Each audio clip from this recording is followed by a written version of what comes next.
దేవునికి స్తోత్రము కలుగునుగాక. నేటి దినపు ఆరాధన ప్రార్థన కూడికకు దేవుని ఆత్మచేత నడిపించబడిన మీ ప్రతి ఒక్కరికి ప్రభువైన యేసుక్రీస్తు పరిశుద్ధ నామంలో నా హృదయపూర్వకమైన వందనాలు కృతజ్ఞతలు తెలియజేస్తున్నాను. ఈ సమయంలో నేరుగా దేవుని పరిశుద్ధ వాక్యములో నుండి ఒక మాట చదువుకొని కొద్దిసేపు దేవుని వాక్యాన్ని శ్రద్ధతో ఆలకించి నేర్చుకుందాం. జుంటి తేనె వంటి వాక్యం మంటిలో వేసేదవేలా, జుంటి తేనె వంటి వాక్యం మంటిలో వేసేదవేలా, మింటిలో ప్రభువుని వేడినా, మింటిలో ప్రభువుని వేడినా, కంటిలో నలుసే తీయును, కంటిలో నలుసే తీయును, జుంటి తేనె వంటి వాక్యం మంటిలో వేసేదవేలా, జుంటి తేనె వంటి వాక్యం మంటిలో వేసేదవేలా, మంటిలో వేసేదవేలా.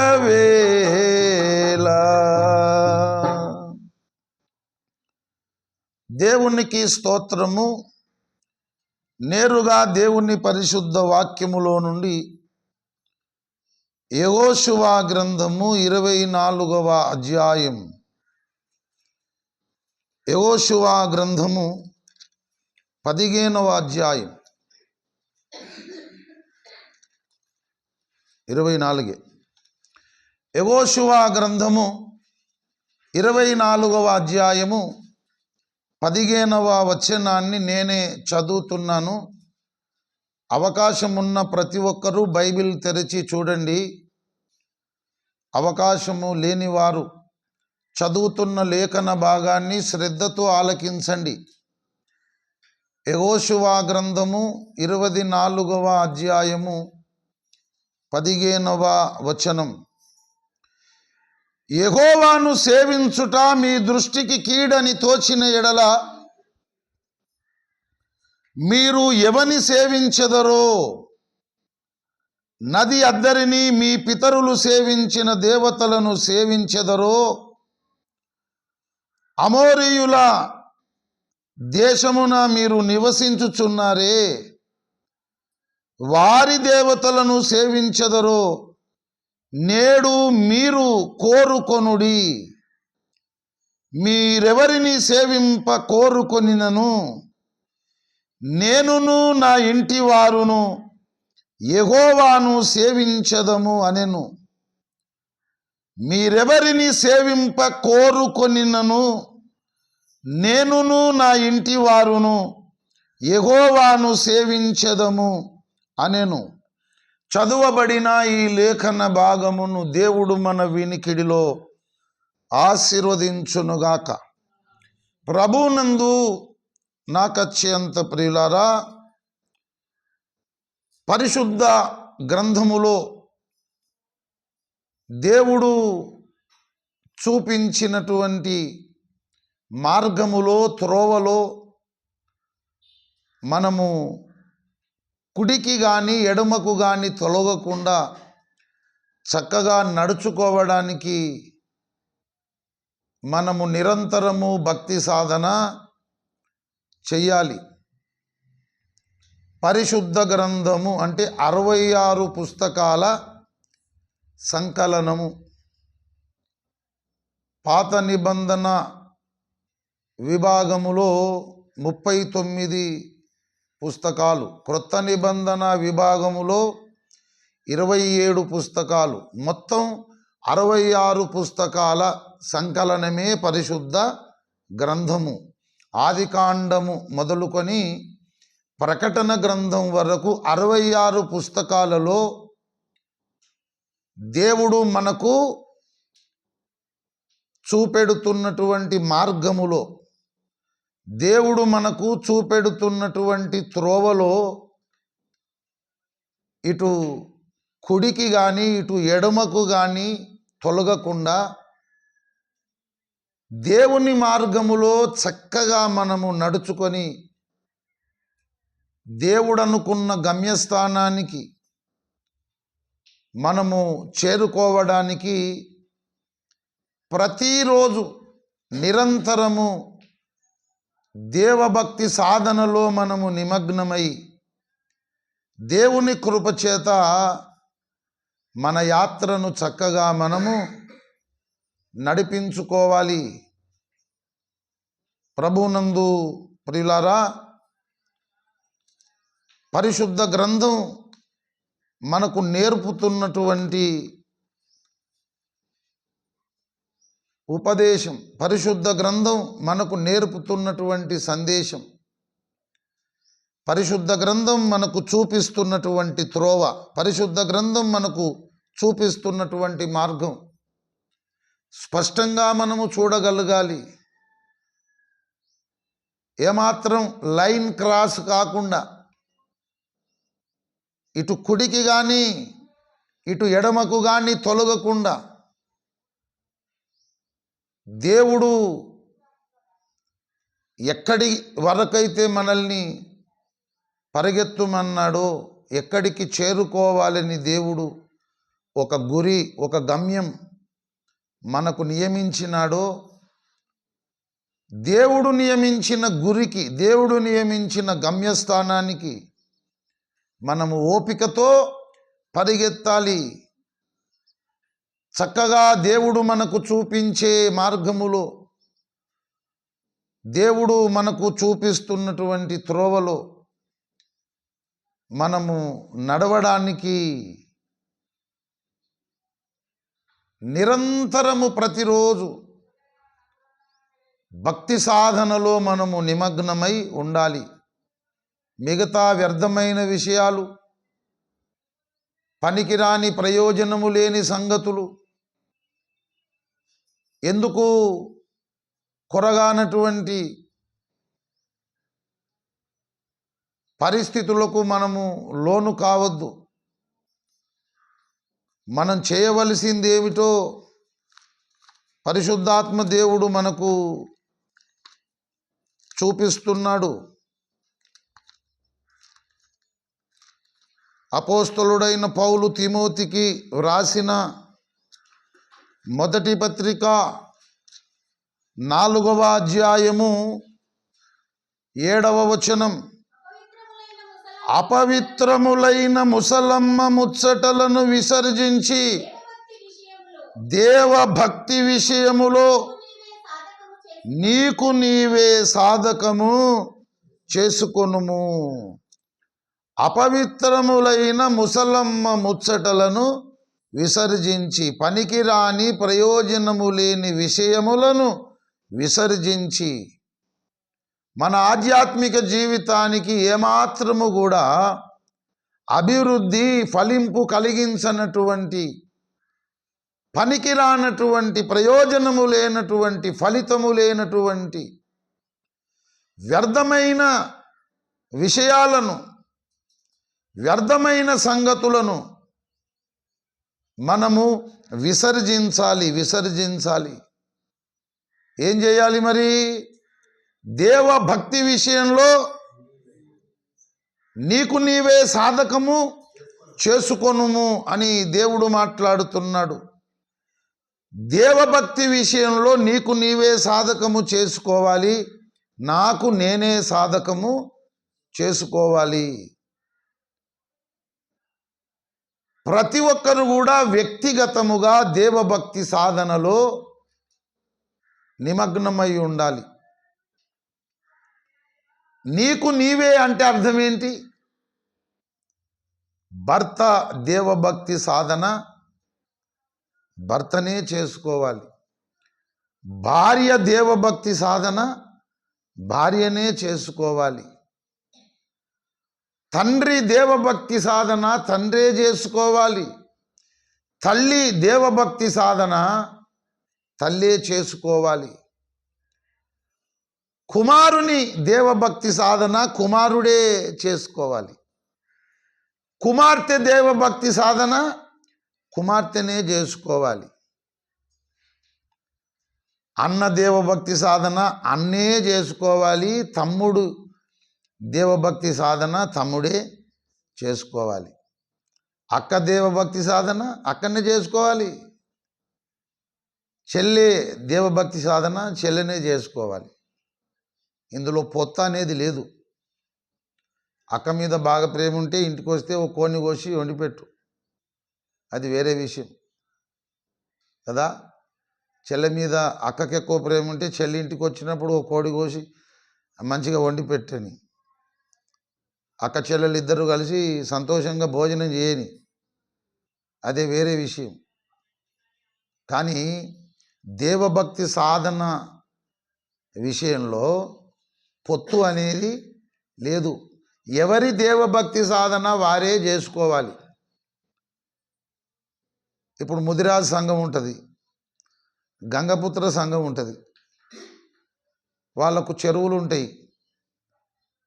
చేపలు పట్టడానికి వాళ్ళు ముందే చెబుతారు, ఇంటికొక మనిషి తప్పకుండా చేపలు పట్టడానికి రావాలని. అప్పుడు ఇంటికొక మనిషి చెరువులో చేపలు పట్టడానికి వెళ్తారు. పగలంతా చేపలు పట్టిన తర్వాత ఆ చేపలు అమ్మకానికి వెళ్ళిపోతాయి. పగలంతా చేపలు పట్టారు కనుక ఆ చేపలు పట్టడానికి ఇంటికొకరు వెళ్తారు కదా, వాళ్ళందరూ కూడా చేపల పాలు తీసుకొని వస్తారు.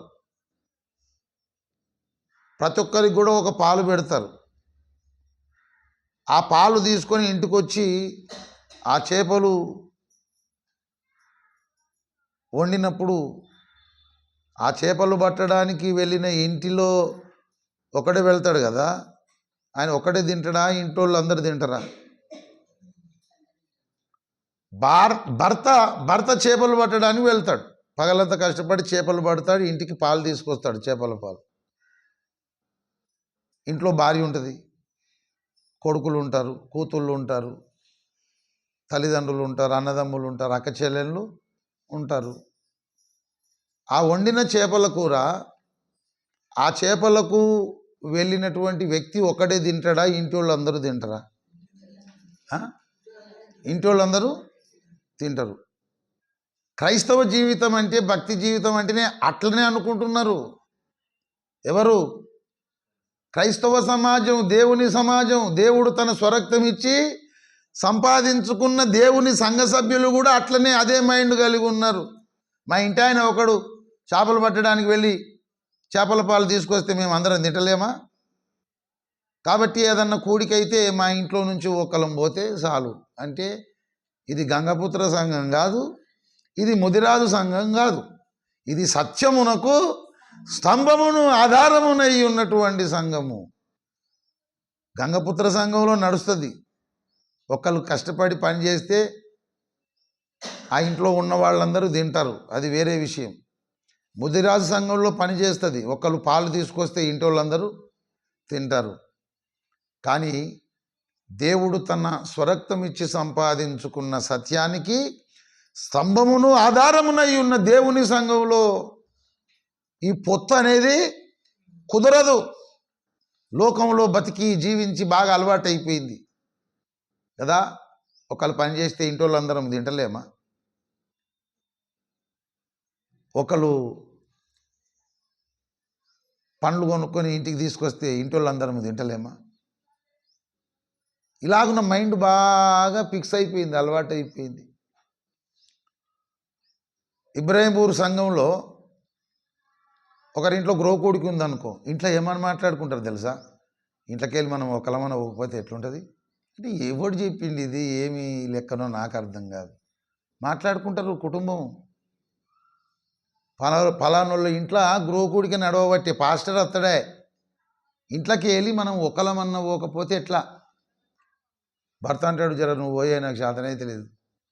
నాకు శాతం అవుతుందా? నేను కూడా పోదాక నీతోటి పని చేస్తే జర నువ్వే పోయిరా, జర నీకు బండి నడిపి చేస్తుంది, బండి ఉన్నది కదా, సరన పోవచ్చు సరన రావచ్చు అంటే మీరు అందరు ఇంటికాడ ఉంటారు.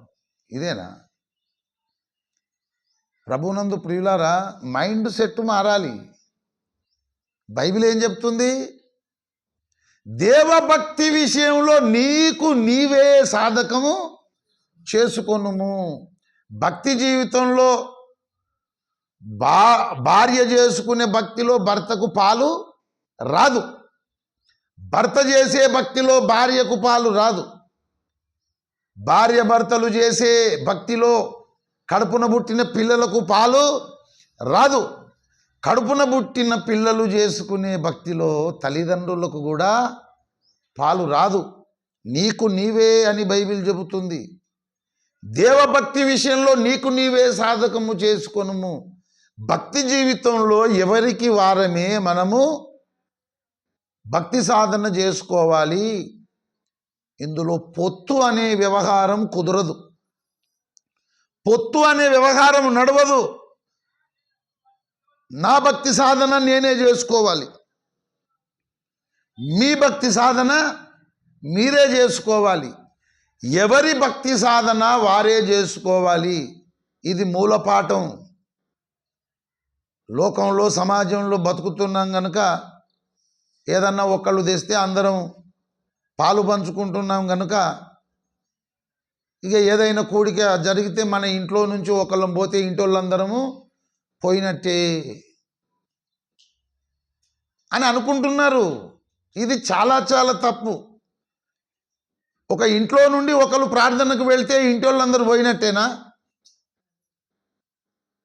ఆ కూటం జరిగించిన తర్వాత ఆ కుటుంబం భోజనం పెడతారు, ఆ వచ్చిన ఆయన కడుపు నిండా తింటాడు.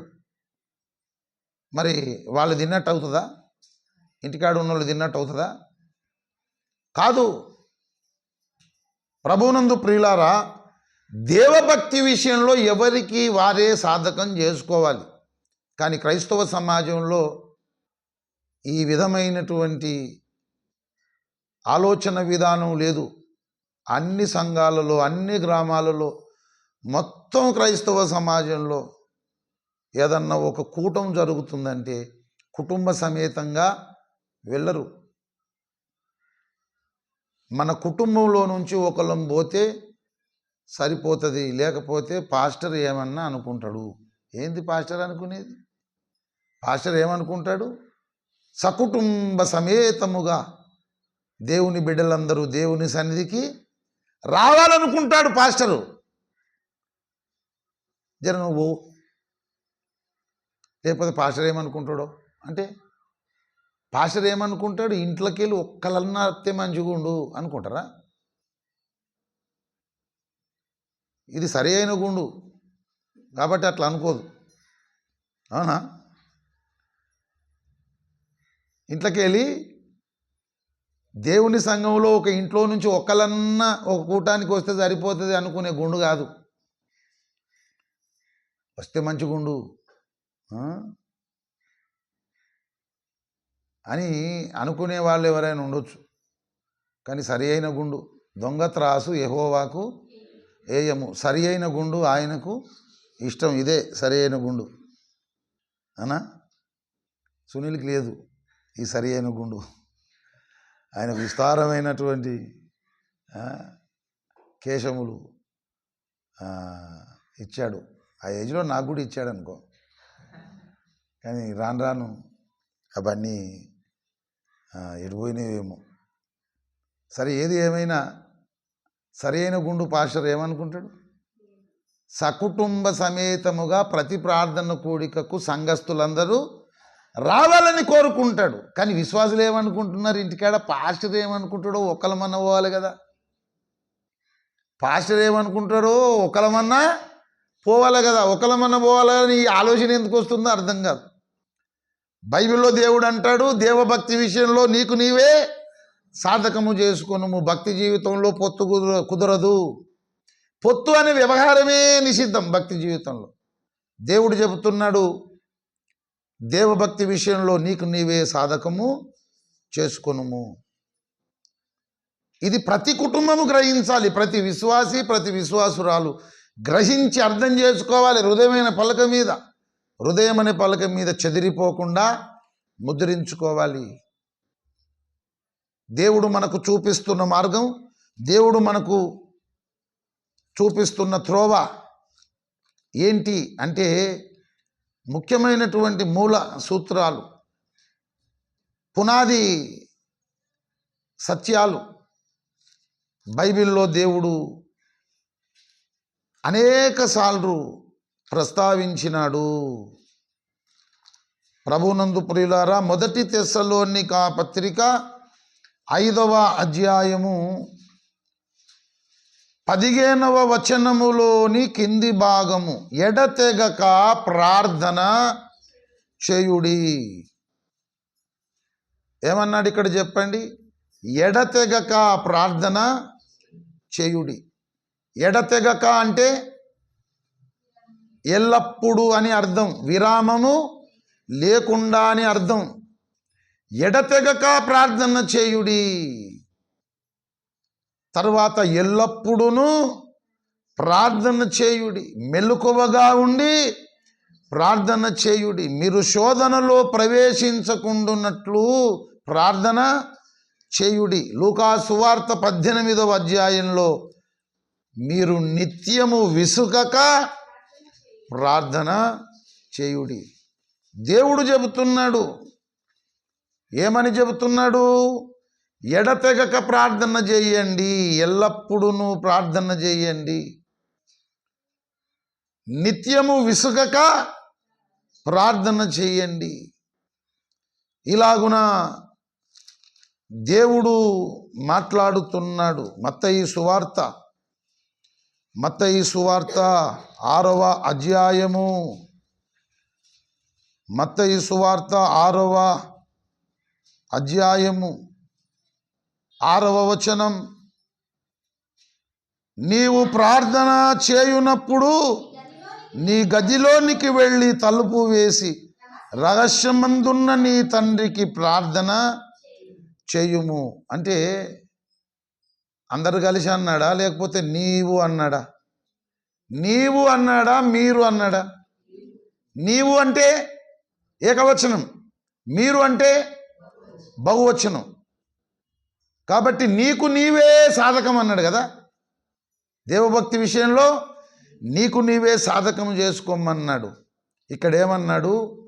నీవు ప్రార్థన చేయాలని అనుకున్నప్పుడు నీవు గదిలోనికి వెళ్ళాలి, గది తలుపులు మూసేయాలి, అక్కడ దేవుడు ఉంటాడు, నువ్వు ఒక్కనివే ఉంటావు, అప్పుడు నువ్వు ప్రార్థన చెయ్యాలి అని యేసు ప్రభువు చెబుతున్నాడు. ఈ మార్గంలో ఎంతమంది నడుస్తున్నారు? ఈ త్రోవలో ఎంతమంది నడుస్తున్నారో చెప్పండి. ప్రతిరోజు ఎడతెగక ప్రార్థన చేయమన్నాడు కదా, నిత్యము విసుగక ప్రార్థన చేయమన్నాడు, ఎల్లప్పుడూ ప్రార్థన చేయమన్నాడు. అవునా కదా? మరి గదిలోనికి వెళ్ళి నువ్వు ఒక్కనివే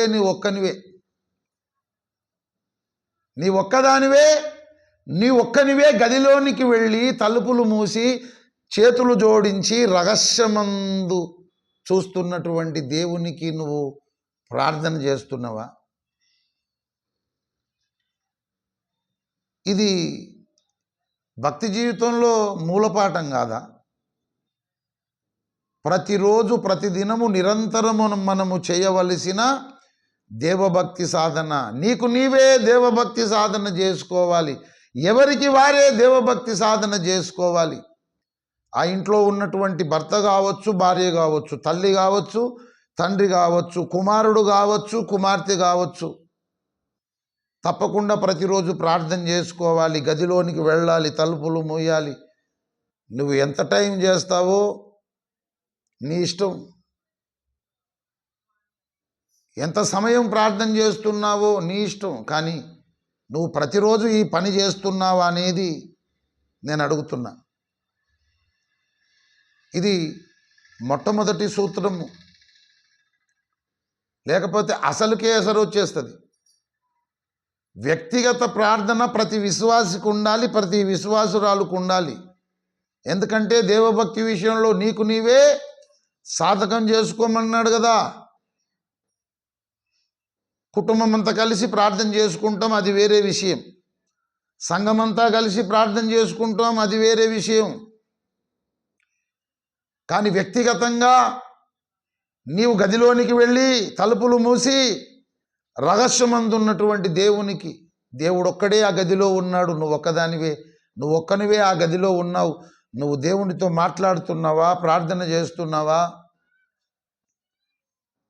ప్రార్థన చేయుట యందు ఎడతెగకుండా ఉండాలని బైబిల్ చెప్పలేదా? ప్రార్థన చేయుట యందు నువ్వు ఎడతెగక ఉండిరి. లేఖనం చెబుతుంది, ఎడతెగక ప్రార్థన చేయండి, ఎల్లప్పుడూ ప్రార్థన చేయండి, నిత్యము విసుకక ప్రార్థన చేయండి. ఈ భక్తి సాధన ఎవరికి వారే ప్రతిరోజు చేసుకోవాలి. ఇలా నడుస్తుందా మన వ్యవహారం? ఈ త్రోవలో నడుస్తున్నామా? ఈ మార్గంలో నడుస్తున్నామా? ప్రతిరోజు ఈ పని అయితే నేను చేస్తున్నా అని చెప్పేవాళ్ళు ఉంటే ధన్యులు, భాగ్యవంతులు.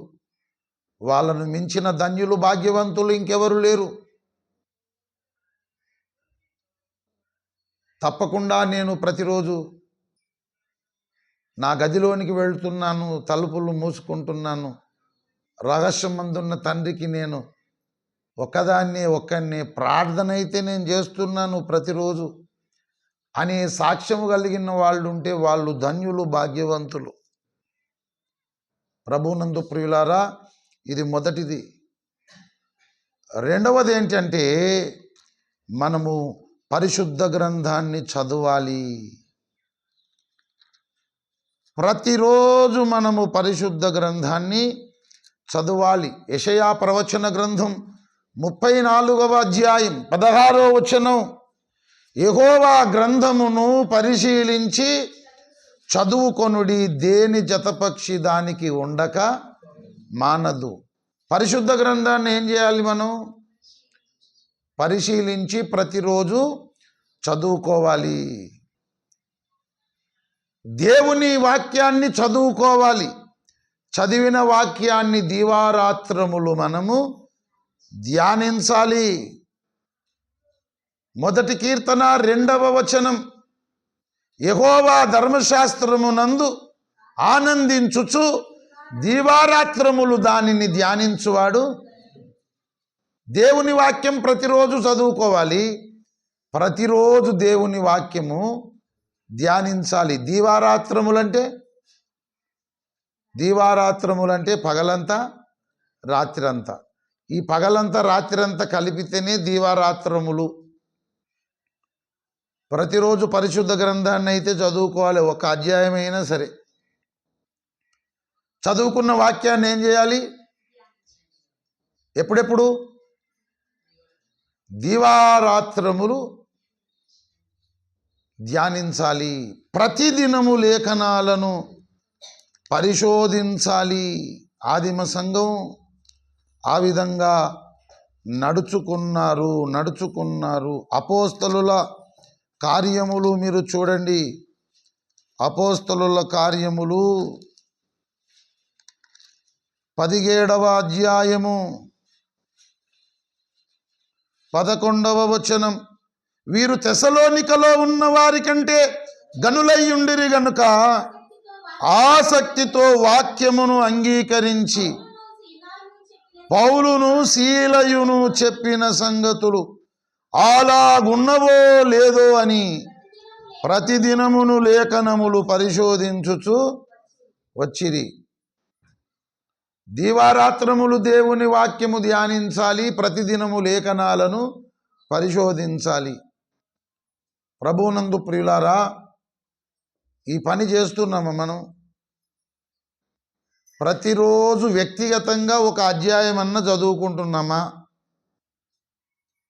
ప్రతిరోజు దేవుని వాక్యాన్ని ధ్యానిస్తూ లేఖనాలను మనము పరిశోధిస్తున్నామా అనేది పరీక్ష చేసుకోవాలి.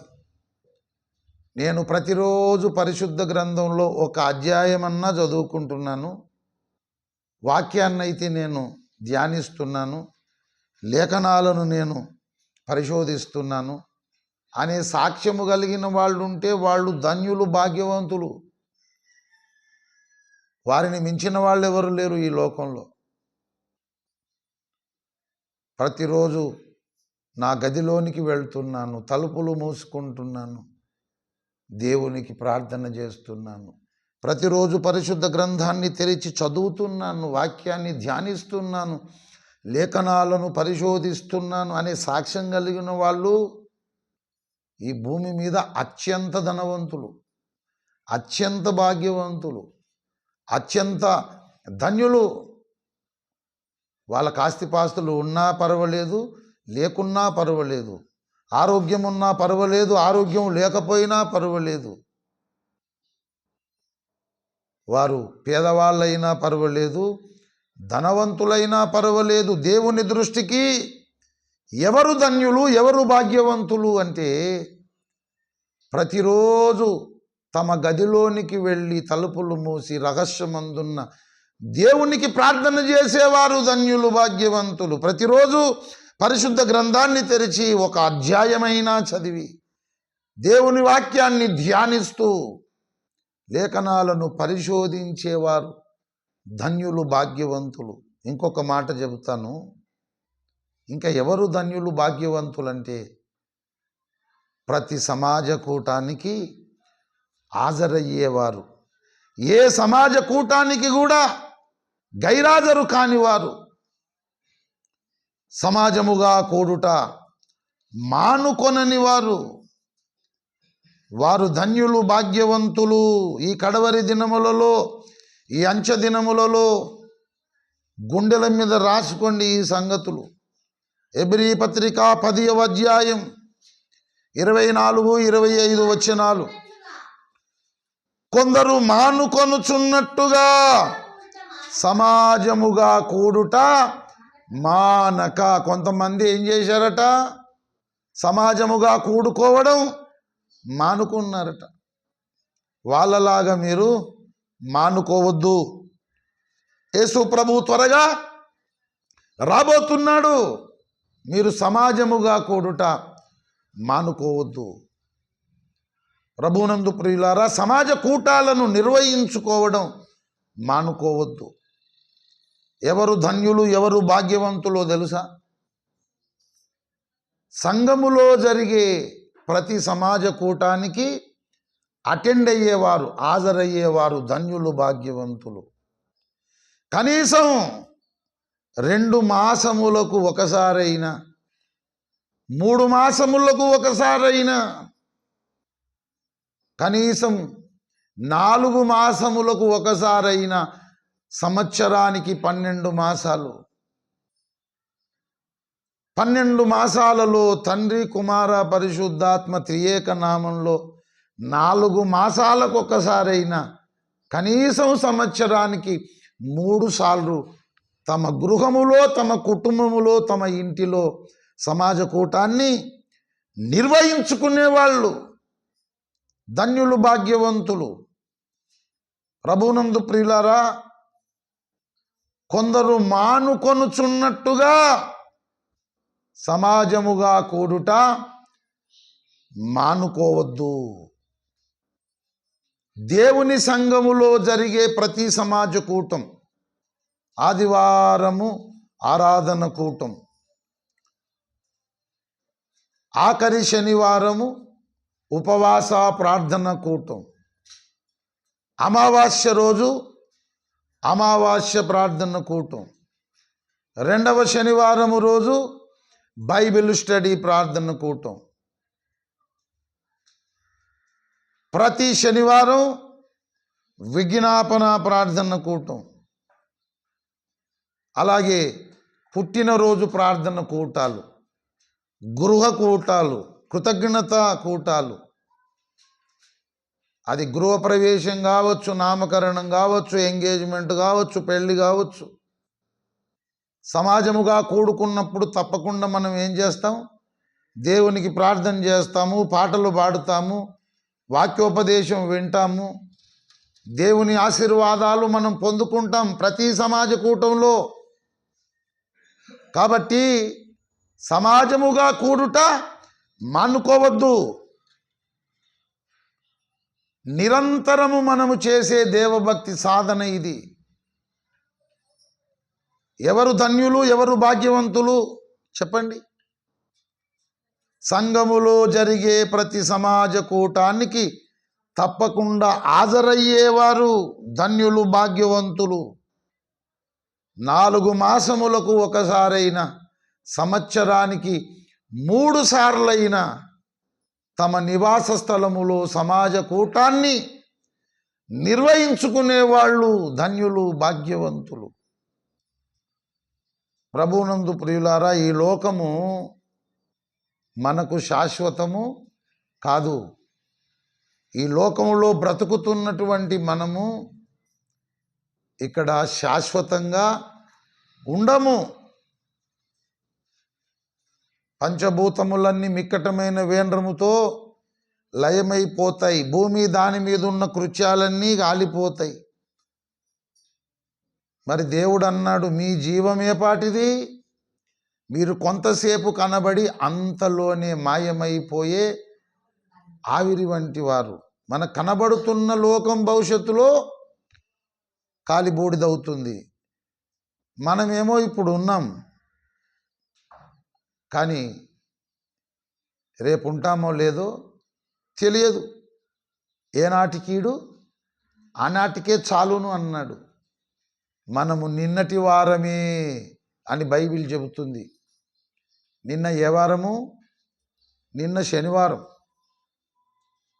నిన్న శనివారానికి ఎన్ని గంటలు ఉంటాయి?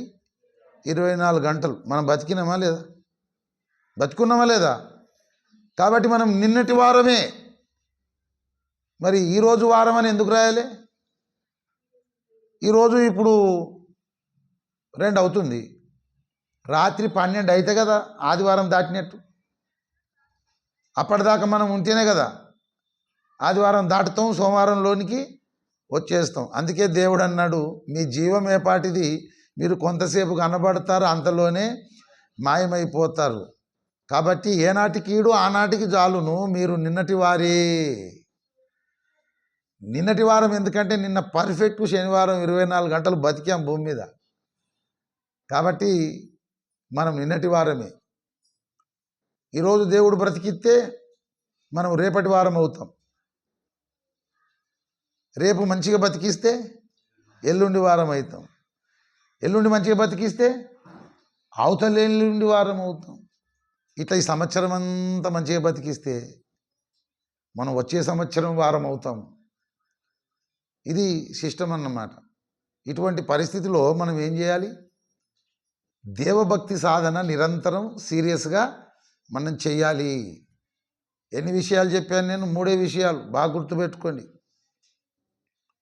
నంబర్ 1, ప్రతిరోజు మన గదిలోనికి వెళ్ళి తలుపులు వేసి రహస్యమందున్న తండ్రికి మనం ప్రార్థన చెయ్యాలి. ఎప్పుడెప్పుడు? ఎప్పుడు? ప్రతిరోజు పరిశుద్ధ గ్రంథాన్ని తెరవాలి, ఒక అధ్యాయమైనా చదవాలి, వాక్యాన్ని ధ్యానించి లేఖనాలను పరిశోధించాలి. ఎప్పుడెప్పుడు? ప్రతిరోజు. తర్వాత సమాజముగా కూడుకొనుట మనం మానుకోవద్దు. సంఘంలో ఏ సమాజ కూటం జరిగినా మనం ఉండాలి అక్కడ. మనం ఉండే ఇంట్లో కూడా కనీసం 4 నెలలకు ఒకసారైనా ఒక సమాజ కూటాన్ని నిర్ణయించుకోవాలి. సంవత్సరానికి ఎన్ని అవుతాయి? 3 అవుతాయి. ఆ ఇల్లు ఎంత క్షేమంగా ఉంటుంది, ఆ ఇల్లు ఎంత బాగుంటుంది. ప్రభువునందు ప్రియులారా, ఇలా చేస్తున్నారా క్రైస్తవ సమాజం? దేవుని సంఘం ఈ మార్గంలో నడుస్తుందా? ఈ త్రోవలో నడుస్తుందా? ప్రభువునందు ప్రియులారా, దారి తప్పిపోయిన వ్యవహారం అయిపోయింది. ప్రభువునందు ప్రియులారా, నాతో కలిపి చెబుతున్నా నేను. మీకంటే ఒక కురిసే ఎక్కువ ఉంది నాకు. ఇక మిగతాదంతా సేమ్ టు సేమే. అవునా కదా? ఒక్క కుర్చీ మీద మీరు కూర్చున్నారు, 2 కుర్చీల మీద నేను కూర్చున్నా. ఇది తేడా అంతే. ఇక మిగతాదంతా అందరికీ దేవుని ఉపదేశం సమానమే. ఇప్పుడు నేను చెప్తున్నా కదా, నా లోపల నేను కూడా మాట్లాడుకుంటున్నా. అరే, నేను ప్రతిరోజు వ్యక్తిగతంగా తలుపులు మూసుకొని ప్రార్థన చేయాలి, ప్రతిరోజు బైబిల్ చదవాలి, వాక్యాన్ని ధ్యానించాలి, లేఖనాలను పరిశోధించాలి, ప్రతి సమాజ కూటానికి నేను అటెండ్ కావాలి. నేనుంటున్న మా ఇంట్లో కూడా 4 మాసాలకు ఒకసారైనా సంవత్సరానికి 3 సార్లు నేను తప్పకుండా కూటము నిర్వహించుకోవాలి. ఎదుటివానికి బోధించు, నీకు నీవే బోధించుకొనవా. మీకు చెబుతున్నా నాకు సంబంధం లేదనుకునే మనిషిని కాదు. దేవుడు చెప్పుతున్న ఉపదేశం నేను వినాలి, హృదయమైన పలక మీద రాసుకోవాలి, ప్రాక్టికల్గా ఆ పని నేను చేయాలి. ఆ తర్వాత మీరు కూడా ఇట్లా చేయండి అని మీకు నేను ఉపదేశం చెయ్యాలి. మాట్లాడేది ఎవరు? పరిశుద్ధాత్మ దేవుడు కదా. నువ్వు నేను మనం అందరం కూడా శిష్యురాండ్రమే. మీరు అక్కడ కూర్చొని వింటున్నారు, నేను ఇక్కడ కూర్చొని వింటున్నాను. మీరు ఒక్క కుర్చీ మీద కూర్చొని వింటున్నారు, నేను 2 కుర్చీల మీద కూర్చొని వింటున్నా. కాబట్టి ఇంక నేను ఎక్కువ బాగా పాటించాలి. మీరు ఒక్క కుర్చీలు, నేను బందోబస్తు. 2 కుర్చీలు ఇట్లా కూర్చుంటే కదులుతుందా? ఇది ఏం కదులుతలేదు. మీరు ఊపితే ఊగుతుంది అది కదా. బందోబస్తు ఉన్నోడు ఏం చేయాలి? గట్టిగా పని చేయాలి. అందుకే అన్నాడు, బోధకులైనటువంటి మీకు మరి కఠినమైన తీర్పు ఉన్నది కనుక మీలో అనేకులు బోధకులు కాకుండుడి అనే మాట చదువుకొని నేను కావద్దే అనుకున్నా. కానీ దేవుడు వదిలిపెట్టలేదు, మరి అయ్యేటట్టు చేశాడు. అందుకే దేవుని మీద భారం వేసి పరిచర్యకు ముందుకొచ్చాను. ప్రభువునందు ప్రియులారా, మరి ఈ 3 విషయాలు బైబిల్ మనకు చూపిస్తుంది కదా. ప్రతిరోజు ప్రార్థన చేసుకోవడం, ప్రతిరోజు బైబిల్ చదువుకోవడం, సమాజ కూటాలకు తప్పకుండా హాజరు కావడం, మనముండే ఇంట్లో కూడా సమాజ కూటాలు నిర్వహించుకోవడం. ఈ బేసిక్స్ అన్నమాట, పునాదులు. చదువుకునేటప్పుడు ఆలు నేర్చుకున్నట్టు, చదువుకునేటప్పుడు 1, 2 నేర్చుకున్నట్టు, చదువుకున్నప్పుడు ABCDలు నేర్చుకున్నట్టు. ఎవరన్నా చదువుకునేటప్పుడు ఫస్ట్ ఏం నేర్చుకుంటారు? ఆలు నేర్చుకుంటారు, తర్వాత ABCDలు నేర్చుకుంటారు, తర్వాత 1, 2 నేర్చుకుంటారు.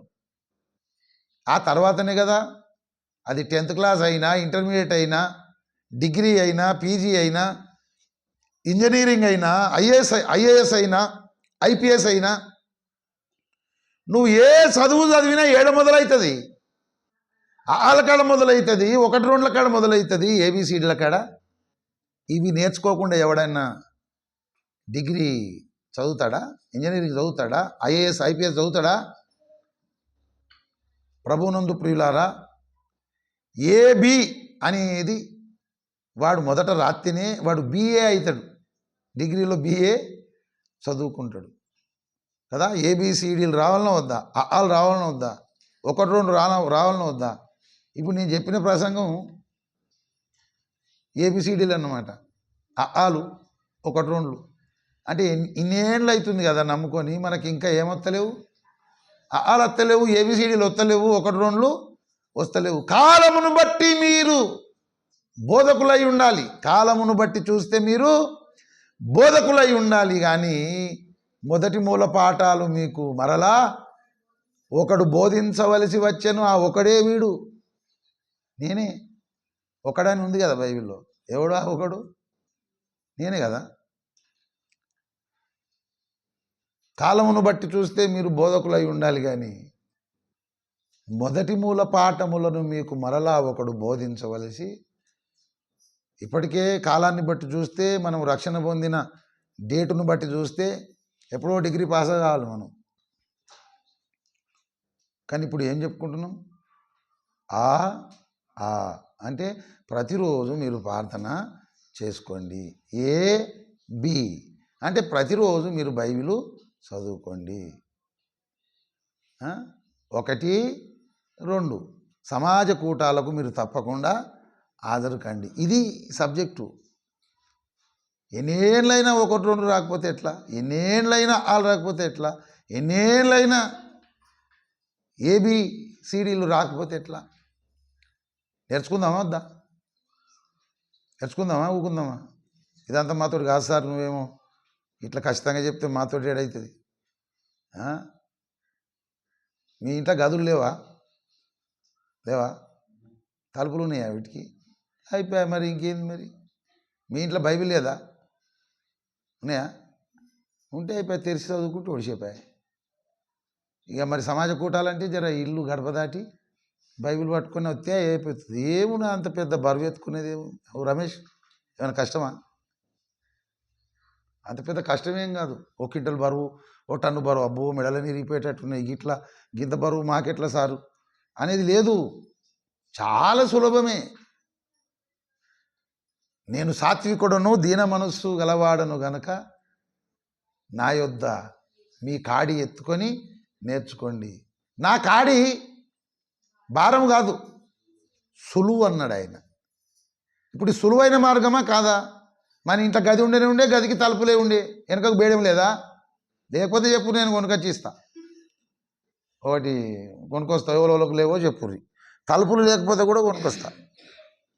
మరి నువ్వేమో తలుపులు మూయమని పడుతుంది, గొల్లెం పెట్టమని పడుతుంది. తలుపులే లేకపోయా, మా గొల్లెలు లేకపోయా అంటే అట్లా చేస్తా. మరి మొత్తం గదే లేదు సార్ అంటే ఓ చిన్న రేకుల గది అన్నా వేసిస్తా.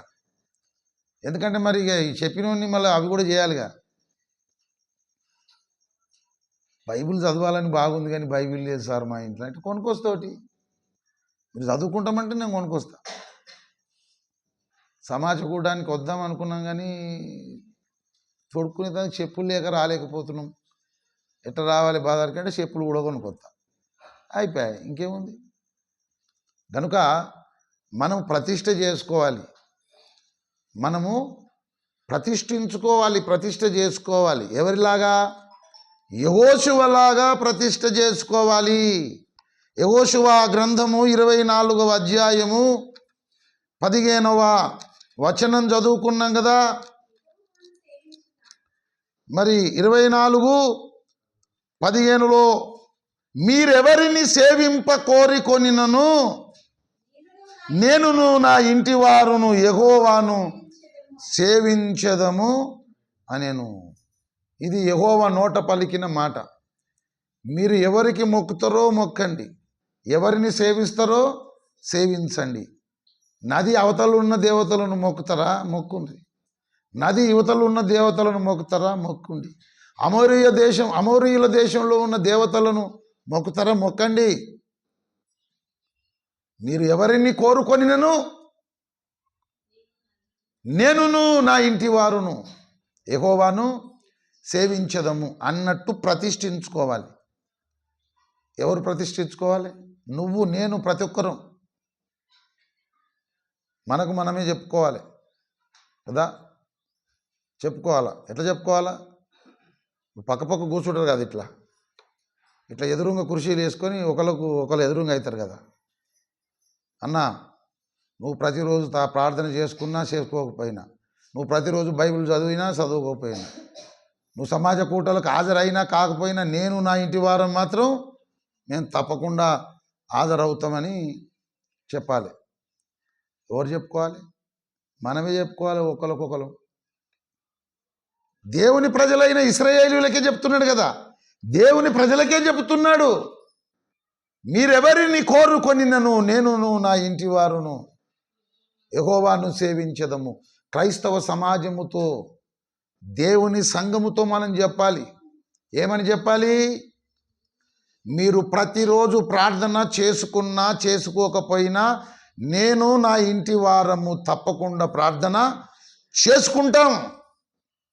మీరు ప్రతిరోజు పరిశుద్ధ గ్రంథాన్ని చదివినా చదవకపోయినా, ధ్యానించినా ధ్యానించకపోయినా, లేఖనాలను పరిశోధించకపోయినా నేను నా ఇంటి వారు మాత్రం ప్రతిరోజు పరిశుద్ధ గ్రంథాన్ని చదువుతాము, ధ్యానిస్తాము, లేఖనాలను పరిశోధిస్తాము.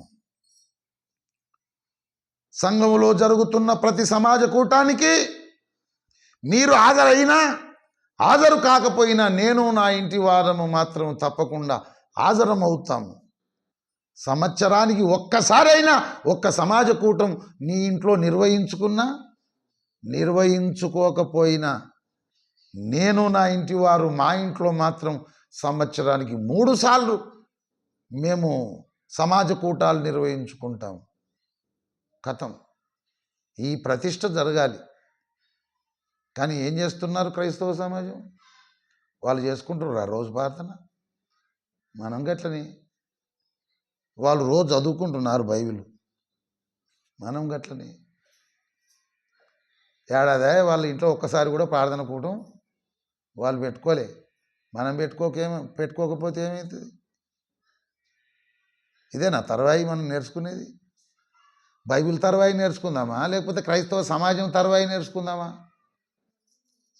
బైబిల్లో కొర్నేలు కుటుంబం లేదా? ఫిలిప్పి కుటుంబం లేదా? యెహోషువ కుటుంబం లేదా? యోబు కుటుంబం లేదా? వాళ్ళు ప్రతిరోజు దేవుని సేవలో నిమగ్నమై లేరా? ప్రభునందు ప్రియులారా, దేవుడు మొద్దులు మొర్రలు ఏమి ఎత్తుతలేడు. మనకు చిన్న విషయాలే, మనం బాగుపడే విషయాలు, మనం ఆశీర్వదించబడే విషయాలు, మనకు మన కుటుంబానికి క్షేమము కలిగించే విషయాలే చెబుతున్నాడు. ప్రభునందు ప్రియులారా, అంత మంచి ఉత్తముడు దొరికిండు, యథార్థవంతుడు దొరికిండు. ప్రభునందు ప్రియులారా, ఇన్నేళ్ళే కదా మీరు రక్షణ పొంది. ఎవరి మీదకైనా యేసుప్రభు వచ్చి ఖచ్చితంగా నాకు కొమ్ములు తిరిగిన గొర్రె పోటీలు కొయ్యాలి, లేకపోతే మీ ఇంట్లో నేను అన్ని కింద మీద నేను చేసేస్తా అని ఎవరన్నా మాట్లాడేదా ఇప్పటిదాకా? నేను యేసుప్రభును నేను మాట్లాడుతున్నా, సంఘస్థులారా ఎన్ని రోజులా మీరు ఇట్లా చేయాలి, లేకపోతే చూడుర్రి, ఈ నెల లోపల చేయాలి, లేకపోతే ఏం జరుగుతుందో చూస్తావు. ఇట్లా ఎప్పుడన్నా అన్నాడా? దేవుడు ఎంత ఉత్తముడు, ఎంత యథార్థవంతుడు. కొంతమంది దేవతలు దేవుళ్ళు అట్లా అంటలేరా లోకంలో? దేవుడా అంటని తీసుకొచ్చి కొత్తలేరా? మరి ఇవి అన్నోలోలు అన్నట్టు వాళ్ళు ఏం చెప్తారో తెలుసా? ఇట్లా మీదికి వచ్చి చెప్పింది కొయ్యాలనట, లేకపోతే అంత ఆగమైపోతుందట అంటే దేవుడా అంట పోయి తీసుకొచ్చిన అంటే దేవుడా అంటే అప్పుడు కొనకొచ్చేటప్పుడు గుర్తొస్తుంది దేవుడా అంట అని. మరి వచ్చి చెప్పిన లోలు వాళ్ళ మాటలోని అర్థం, నువ్వు దేవుడా అంట పోయినావంటే అర్థమైంది ఇక్కడ చెప్పింది దేవుడు కాదనే కదా. అలాగే దేవుడు ఏం బరువు ఎత్తిండు మన మీద, ఏం భారం ఎత్తిండు? ప్రభునందు ప్రియులారా, ఇది 4 రోజుల అంగడి. భక్తి జీవితంలో ఎదిగి ఉన్నతమహిమలో మనం శాశ్వత కాలం ఉండాలి. ఇది మన పర్మనెంట్ ఇల్లు కాదు. పర్మనెంట్ ఇల్లు పరలోకం. అక్కడ మన పౌరస్థితి ఉంది, శాశ్వతమైన నివాసం ఉంది. ఎంతో అందమైనది పరలోకము, అసమానమైనది నా దేశము. ఎంతో అందమైనది పరలోకము, అసమానమైనది నా దేశము. ఎల్లప్పుడూ విశ్వాసముతో యాత్రను సాగింతును, ఎల్లప్పుడూ పరలోకము నా దేశము. పరదేశీ నేనిలా మాయాలోకమేగా నేను యాత్రికుడను. పరలోకము నా దేశము, పరదేశీ నేనిలా మాయాలోకమేగా నేను యాత్రికుడను. సంఘంలో మన సాక్ష్యం ఎట్లుండాలంటే, సంఘ సభ్యులారా, మీరు ఏమైనా చేయండి, ఎట్లయినా చేయండి, ఇక నేను నా కుటుంబం మాత్రం దేవుడు చూపిన మార్గంలో మేము నడుచుకుంటాము అని చెప్పే స్థితిలో ఉండాలి. కానీ వాళ్ళు రోజు ప్రార్థన చేసుకుంటురా, వీళ్ళు రోజు ప్రార్థన చేసుకుంటుర్రా, వాళ్ళు రోజు బైబిల్ చదువుతుర్రా, వీళ్ళు రోజులు బైబిల్ చదువుతున్నారా, వాళ్ళు ప్రార్థన కూటాలు పెట్టించుకుంటున్నారా, వీళ్ళు ప్రార్థన కూటాలు పెట్టించుకున్నారా, సమాజ కూటాలు అందరు వస్తుర్రా అంటే అది దిగజారుడు తనం అంటారు దాన్ని. అది ఎదిగి ఫలించి అభివృద్ధి పొందేది కాదు. అవి నాసి రకపు మాటలు. అవి యేసు వైపు చూసి నడుమన్నాడా, లేకపోతే సంఘ సభ్యులు విశ్వాసుల వైపు చూసి నడుమన్నాడు దేవుడు?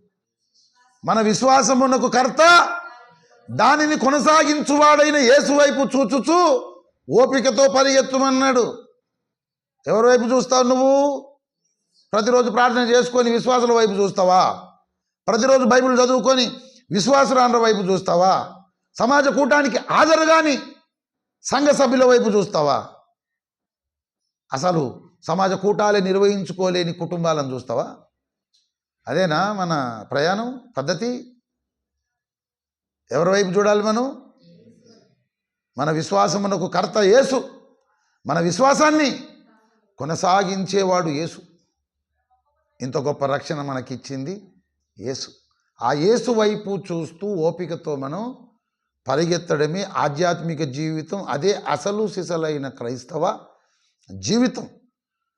అలాగున్న కొనసాగుదాము. దేవుడు మన సహాయం చేయునుగాక. అందరూ తలలు వంచి కళ్ళు మూసుకోండి. దేవుడు పంపిన ఉపదేశము, సందేశము మన జీవితాలకు, మన బ్రతుకులకు మనం అన్వయించుకుందాం.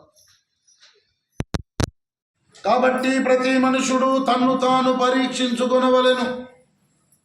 అలాగు చేసి ఆ రొట్టెను తిని ఆ పాత్రలోనిది త్రాగవలెను. ఇది హెచ్చరిక మాట. దేవుడు పంపిన ఉపదేశము, సందేశము విన్నటువంటి మనమందరం మన జీవితములలోనికి, మన బ్రతుకులలోనికి మనము తొంగి చూసుకొని జాగ్రత్తగా మనలను మనము స్వపరీక్ష చేసుకుందాం. ఇది స్వపరీక్ష సమయం. ఈ సమయాన్ని మనం అందరం చాలా చక్కగా సద్వినియోగం చేసుకుందాం. ప్రభునందు ప్రియులారా,